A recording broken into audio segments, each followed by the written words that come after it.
Dragi prijatelji, da bi ostali na visini zadatka i kreirali kvalitetan sadržaj koji vi volite da gledate i slušate, želeo bih da vas zamolim da pomognete rad naše produkcije. Najjednostavniji način je donacijom putem PayPala, link imate u opisu videa. Unapred zahvalni, vaš gospodar Monstruma i ekipa.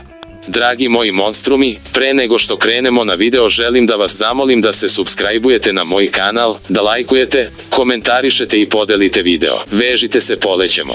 Sportski direktor Ivica Kralj je rekao još pred kraj jesenje polusezone da će Partizan na proleće sigurno biti jači. I crno-beli su počeli da vuku poteze u tom smeru. Radi se na stvaranju moćnog tima, efikasnog da se bori na svim frontovima i u domaćem šampionatu i u UEFA Ligi konferencija. Naime, kako saznaje Telegraf, aktuelni vice šampion Srbije aktivno traži pojačanje na levom krilu gde je prvi pik uprave Dolev Haziza. Šta više, ne samo da je Haziza želja Partizana, već su povučeni i konkretni koraci ka njegovom angažovanju. Još preciznije, Crno-beli i Makabi Haifa trenutno pregovaraju oko obeštećenja. Ono što je dobra stvar za Partizan je činjenica da fudbaler koji ima 27 godina ima želju da se preseli u Beograd, ali je na klubovima da ugovore sve detalje saradnje. Za Hazizu je povoljan faktor i činjenica da bi ga u Beogradu sačekao saigrač iz reprezentacije Bibars Natho koji aktivno lobira da se posao ostvari. Vrlo je izvesno da bi dolaskom Hazize Quincy Menig spakovao kofere, pošto je najveći problem kod njega činjenica da nije konstantan. Posebno je to vidno u evropskim utakmicama,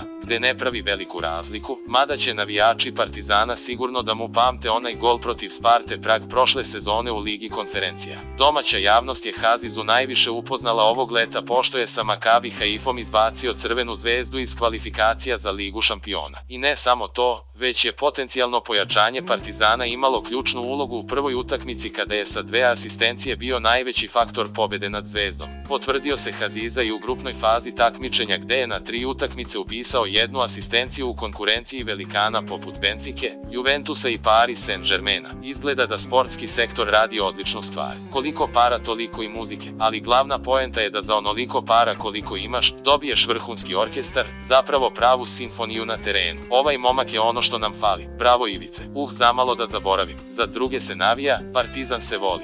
Dragi moji monstrumi, hvala što verno pratite naše emisije. Hvala na svakom lajku, dislajku i komentaru. Možete nas podržati simboličnim donacijama ili kupovinom naših proizvoda. Uskoro u ponudi, čarape, majice, bluzoni i ostale zanimljive stvari od brenda Gospodar Monstruma i Surogat Design Studija.